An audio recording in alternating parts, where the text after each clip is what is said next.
Bonjour à tous, on commence cette revue de presse en France avec des nouvelles de l'avenir de Lionel Messi. Et c'est l'équipe qui fait le point sur l'avenir de la Pulga sur son site internet ce matin. Alors que l'Argentin est en fin de contrat à la fin de la saison, les rumeurs les plus folles prennent de l'ampleur ces dernières semaines. Notamment celle menant au PSG qui aurait transmis une offre faramineuse au sextuple Ballon d'Or. Mais selon le quotidien, si le club francilien est bien en contact régulier avec l'entourage de Messi et s'intéresse à son recrutement, aucune offre formelle ne lui a été transmise pour le moment. La priorité est donnée aux prolongations de Kylian Mbappé et de Neymar Jr.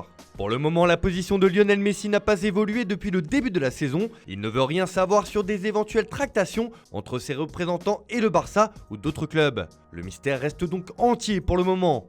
D'ailleurs, en parlant du PSG, le club de la capitale reçoit le RC Lens cet après-midi. Mais ce sera sans Kylian Mbappé. Le Français est forfait pour ce match touché au mollet. Il faut du sang neuf pour éviter le coup de pompe face à Lens, indique le Parisien sur son site internet. On file en Angleterre où la tension monte encore d'un cran entre les supporters de Manchester United et les propriétaires du club, la famille Glazer. Après le scandale de la Super League, les fans demandent le retrait de l'actuel propriétaire et vont d'ailleurs manifester et bloquer le quart des joueurs avant le choc contre Liverpool demain après-midi. Comme le résume le Daily Express sur sa une, il va y avoir un blocus à United.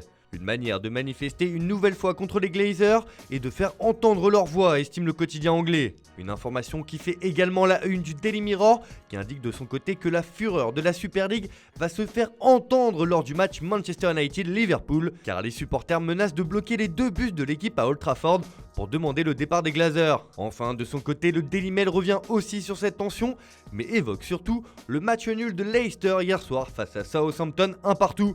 Selon le journal, les Foxes peuvent remercier Johnny Evans d'avoir inscrit le but de l'égalisation. Leicester reste 3ème au classement de Premier League. On prend la direction de l'Espagne où la course au titre sera serrée jusqu'au bout. D'ailleurs, cela fait la une de Sport ce matin qui n'y va pas par 4 chemins et s'enflamme avec ce titre, la Liga est en feu. Après la défaite contre Grenade cette semaine, qui a empêché les Blaugrana de s'emparer de la tête du championnat, les joueurs font leur autocritique mais sont capables d'être les premiers. De son côté, Marca indique que le Final Four commence. L'Atlético, après le cadeau de Grenade contre le Barça, cherche à consolider sa première place avant le voyage au Camp Nou. Pour le Real, même si Zidane fera des changements, aura la tête à Chelsea et devra rester concentré sur la Liga. Avec Séville et le Barça, les 4 cadors espagnols ne vont rien lâcher jusqu'au bout. On reste dans la péninsule ibérique pour évoquer du mercato du côté du Real Madrid. Et c'est une annonce forte qui risque de faire trembler toute la capitale espagnole dans les prochaines semaines. Alors que la Casablanca est sur tous les fronts pour cet été, Mino Raiola a accordé un entretien au journal AS dans lequel il annonce que le Real peut se permettre de recruter Erling Haaland cet été. Les 14 plus grands clubs d'Europe veulent Haaland, c'est très difficile de mentir, a confié Raiola. Quand un club comme Barcelone ou Madrid arrive, si grand, avec autant d'histoire, c'est difficile de dire non. Le célèbre agent maintient donc tout le monde sous pression afin de placer son poulain dans le club qui fera la meilleure offre. Le feuilleton ne fait que commencer. On termine ce tour de la presse en Italie où là aussi du mercato s'affiche sur la couverture de Tuttosport ce matin. Et comme souvent, c'est Paolo Dybala qui fait les gros titres. D'ailleurs, selon le journal turinois, l'Argentin a pris une décision concernant son avenir. Il reste à la Juve, annonce le quotidien transalpin. La Joya a décidé encore la Juve avec ou sans prolongation, écrit le journal. Mais la vieille dame a aussi d'autres ambitions sur le marché des transferts et aimerait s'offrir gratuitement Gianluigi Donnarumma en fin de contrat avec l'AC Milan. Une nouvelle rencontre est prévue entre le joueur et les dirigeants bianconeri dans les prochaines semaines.